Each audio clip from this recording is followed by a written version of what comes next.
Hello guys, welcome back to my channel Digi Simple. আজ আপনাদের সাথে আমি পটলের একটা দুর্দান্ত রেসিপি শেয়ার করতে চলেছি। আমি যেভাবে পটলের রেসিপিটা বানাবো এইভাবে আপনারা বাড়িতে একবার ট্রাই করে দেখতে পারেন। আশা করি রেসিপিটা আপনাদের ভালোই লাগবে। তাহলে চলুন আর বেশি দেরি না করে রেসিপিটা শুরু করা যাক। প্রথমে আমি পটলগুলো খোসা ছাড়িয়ে এরকম ডিজাইন মতো করে কেটে নিচ্ছি, যাতে মশলাগুলো ভেতরে পর্যন্ত ঢুকে যেতে পারে। আমি এখানে আপনাদের বোঝানোর জন্য একটা পটল কেটে দেখালাম। এইভাবে করে আমি সমস্ত পটলগুলোকে কেটে ভালো করে ধুয়ে নিয়েছি।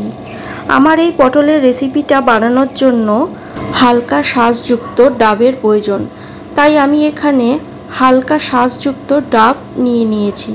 দেখুন ডাবটাতে কতটা হালকা শাঁস রয়েছে। এবার আমি সমস্তটাই একটা বাটির মধ্যে নিয়ে নিলাম। এরপর লাগছে আমার বেশ খানিকটা চিংড়ি মাছ। আমি এখানে চিংড়ি মাছগুলোকে ভালো করে বেছে ধুয়ে পরিষ্কার করে নিয়েছি।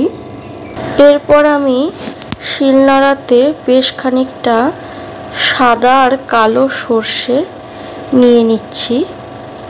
আর লাগবে খানিকটা কাজু বাদাম। আর আমি এখানে দুটো কাঁচা লঙ্কা নিয়ে নেব। যেহেতু আমার এই রেসিপিটা খুব বেশি একটা ঝাল হবে না, সেই জন্য আমি এখানে দুটো কাঁচা লঙ্কা ব্যবহার করেছি। এরপর আমি এর মধ্যে সেই নারকেলের অংশটাও দিয়ে দেব। এবার আমি এগুলোকে একসাথে বেটে নেব। মশলাটা এখানে আমি আধা বাটা করে নিয়েছি। এখন আমি এর মধ্যে ছোট্ট করে একটা আদার টুকরো দিয়ে দিলাম। এটাও আমি ওর মধ্যে একসাথে করে বেটে নেব। দেখুন আমার বাটাটা পুরোটাই কমপ্লিট হয়ে গেছে। আমার সমস্ত কোটাকাটি বাটাবাটি কাজ কমপ্লিট। এবার চলুন রেসিপিটা শুরু করা যাক। আমি এখানে কড়াই বসিয়ে নিয়েছি। এর মধ্যে আমি সাদা তেল ব্যবহার করছি। তেলটা গরম হয়ে এলে ওর মধ্যে আমি একে একে পটলগুলোকে ভেজে নেব। খুব বেশি একটা ভাজবো না, হালকা ব্রাউনি করেই ভাজবো।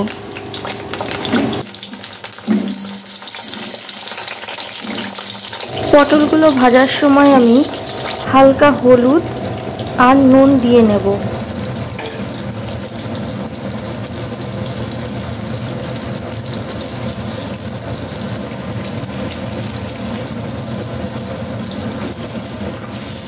দেখুন পটলটা আমার হালকা ভাজা ভাজা হয়ে এসেছে।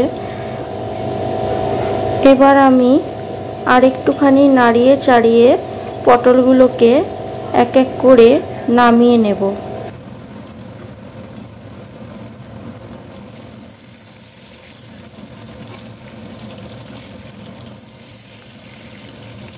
এরপরে আমি ওই তেলের মধ্যেই চিংড়ি মাছগুলোকে দিয়ে দিলাম।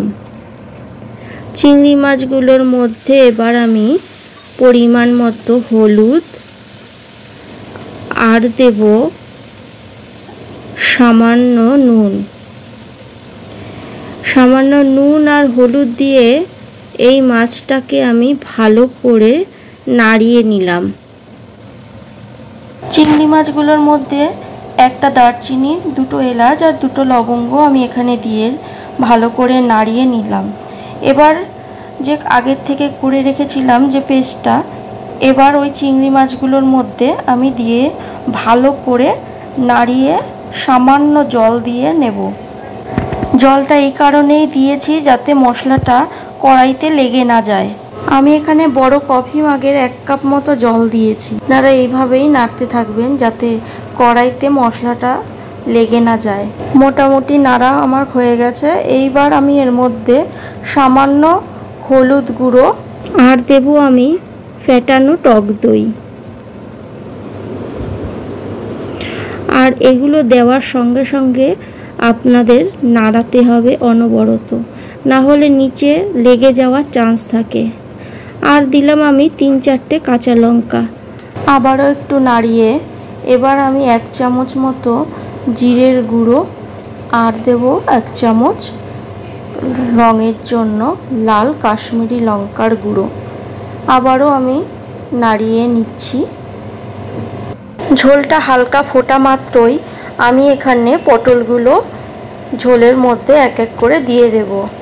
পটলগুলো সব দেওয়া মাত্র আবারও একটুখানি নাড়িয়ে নিতে হবে, যাতে মশলাগুলো পটলের গায়ে ভালো করে লেগে যায়। যেহেতু এই রান্নাটার মধ্যে ঝাল ব্যাপারটা একদমই নেই, একটু মিষ্টি মিষ্টি ব্যাপারটা আছে, তাই আমি এখানে 2 চামচ মতো চিনি অ্যাড করছি। চিনি দেওয়ার পরে আমি আবারও ভালো করে নাড়িয়ে নিচ্ছি, যাতে চিনিগুলো ভালো করে ঝোলের মধ্যে মিশে যায়।